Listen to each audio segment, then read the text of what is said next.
გამარჯობა, მე მარიანა ვარ. მომავალი კვირა გამოირჩევა გარდამავალი ენერგიით. ერთის მხრივ ძლიერდება სურვილი ცვლილებებისკენ, ხოლო მეორეს მხრივ საჭირო ხდება სიფრთხილე და სტრატეგიული აზროვნება.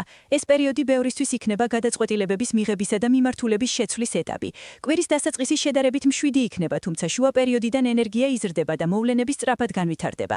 კვირის ბოლო განსაკუთრებით ხელსაყრელია აქტიური მოქმედებებისა და ახალი ნაბიჯებისთვის. კვირის განმავლობაში ხელსაყრელი ენერგია ექნებათ ვერც, ლომს, მშვილდოსანს, მათთვის. იზრდება мотивация და მოქმედების სურვილი. შესაძლებელია კარიერული წინსვლა ან ახალი შანსების გაჩენა. პირად ურთიერთობებში აქტიურდება ინიციატივა. კარგი დროა ახალი პროექტების დასაწყებად, გადაწყვეტილებების სწრაფად მისაღებად, საკუთარი იდეების გახორციელებლად.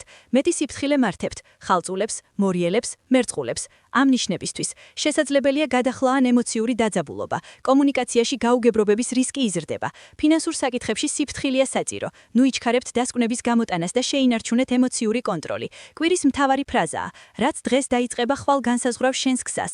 მთავარი რჩევა: იმოქმედეთ, მაგრამ გააზრებულად. გახსოვდეთ, მთავარი კარგი განწყობაა: ბედნიერ უქმეებს გისურვებთ.